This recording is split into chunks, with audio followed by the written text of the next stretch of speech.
नमस्कार दोस्तों। बिहार की राजनीति का पारा इन दिनों आसमान छू रहा है। एक तरफ महागठबंधन ने तेजस्वी यादव को अपना मुख्यमंत्री चेहरा घोषित किया है, तो दूसरी तरफ एनडीए का सबसे बड़ा हमला है कि तेजस्वी का भविष्य जेल में है और वह बिहार चलाने के लायक नहीं है। ये कोई सामान्य राजनीतिक बयानबाजी नहीं है, ये सीधे सीधे आरजेडी के युवराज के राजनीतिक भविष्य पर सवाल उठाता है। ये आरोप उन पर लगे भ्रष्टाचार के गंभीर मामलों पर आधारित है, जिनमें कोर्ट ने संज्ञान ले लिया है। तो आखिर क्या है ये पूरा मामला?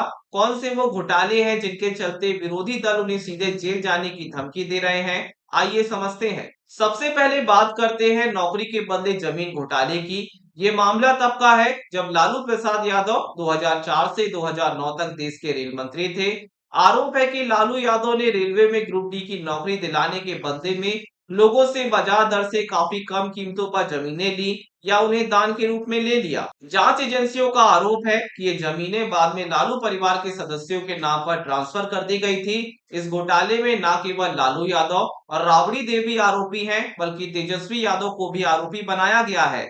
जांच एजेंसियों का दावा है कि तेजस्वी यादव ने गलत तरीके से अर्जित की गई इन संपत्तियों का लाभ उठाया। इस मामले में कोर्ट ने हाल ही में संज्ञान लिया है, जिसका मतलब है कि मुकदमा आगे बढ़ेगा और कानूनी मुश्किलें बढ़ेंगी। दूसरा बड़ा मामला है आईआरसीटीसी घोटाले का। इस मामले में आरोप है कि लालू यादव ने रेल मंत्री रहते हुए आईआरसीटीसी के तहत आने वाले दो बड़े होटलों के रख रखाव और संचालन का ठेका एक निजी कंपनी को दे दिया था। आरोप है कि इस ठेके के बदले रिश्वत के तौर पर लालू परिवार को पटना में एक कीमती जमीन मिली। इस जमीन से जुड़ा एक प्लॉट कथित तौर पर उस कंपनी के नाम था, जो बाद में तेजस्वी यादव और उनकी मां राबड़ी देवी की कंपनी बन गई। इस मामले में सबसे बड़ी चुनौती हाल ही में आई है, जब दिल्ली की एक विशेष कोर्ट ने लालू, राबड़ी और तेजस्वी यादव समेत अन्य आरोपियों पर भ्रष्टाचार के आरोप तय करने का आदेश दिया है। कानूनी प्रक्रिया में आरोप तय होना एक बहुत बड़ा कदम होता है, जो ट्रायल शुरू होने का रास्ता साफ करता है। एनडीए नेता इन कानूनी सच्चाइयों को ही चुनाव हथियार बना रहे हैं। पीएम मोदी ने रैलियों में साफ कहा है कि बिहार को लूटने वाले जेल जाएंगे,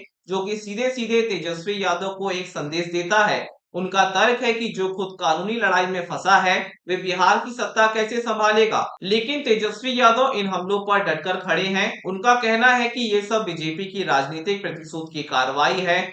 जब भी वे 10 लाख नौकरियों और विकास की बात करते हैं, तो उन्हें फंसाया जाता है। तेजस्वी यादव के वादे बड़े हैं, 10 लाख सरकारी नौकरी, विकास और नई उम्मीदें। मगर बिहार की जनता आज भी उस सवाल पर अटकी है, जो हर चुनाव के बाद उन्हें सताता है। सीएम कोई भी बने, अगर वादे पूरे नहीं हुए तो क्या होगा? ये चुनाव सिर्फ सीएम चुनने का नहीं, ये जनता की उम्मीदों और नेताओं की जवाबदेही का सवाल है। क्योंकि नेता तो वादे करके दिल्ली या पटना की मलाईदार कुर्सी पर बैठ जाएंगे, लेकिन झूठे वादों की कीमत तो सिर्फ आम जनता को ही चुकानी पड़ती है। तेजस्वी यादव युवा हैं, उनके पास ऊर्जा है, लेकिन उन पर लगे गंभीर भ्रष्टाचार के आरोप और प्रशासनिक अनुभव की कमी जनता के मन में डर पैदा करती है। पहला सवाल है वादे पर। क्या सचमुच बिहार के सरकारी खजाने में इतनी क्षमता है कि वह एक बार में 10 लाख सरकारी नौकरियां दे सके? अगर ये वादा पूरा नहीं होता है, तो सबसे ज्यादा निराशा उन लाखों युवाओं को होगी जो आज उम्मीदें लगाए बैठे हैं। दूसरा सवाल है भरोसे पर। उनके विरोधी लगातार उन पर जंगल राज की विरासत का आरोप लगाते हैं।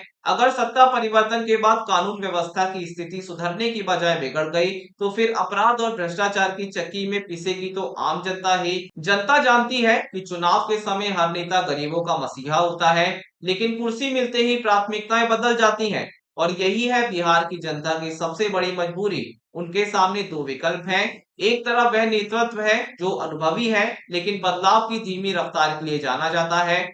दूसरी तरफ वह युवा चेहरा है जिसके वादे बड़े हैं, लेकिन जिसका अतीत विवादित से घिरा है। जीत चाहे एनडीए की हो या महागठबंधन की, वादे पूरे ना होने पर सड़कें वही टूटी रहेंगी, अस्पतालों में दवाएं नहीं मिलेंगी और पलायन के लिए मजदूरों की ट्रेन यूं ही चलती रहेगी। नेता एक दूसरे पर आरोप प्रत्यारोप लगाते रहेंगे, लेकिन बेरोजगार युवा, बीमार मरीज और कर्जदार किसान तो जनता ही है। और हमेशा की तरह चुनाव खत्म होने के बाद इन सबको वादों के टूटने का बोझ उठाना पड़ेगा। इसलिए बिहार की जनता से हमारा अनुरोध है, वोट देने से पहले ये सवाल जरूर पूछें कि आपके वादे पूरे ना होने पर जवाबदेही कौन लेगा। क्योंकि इस बार हार जीत नेताओं की नहीं, बल्कि बिहार के आम नागरिकों के भविष्य की होगी। नमस्कार।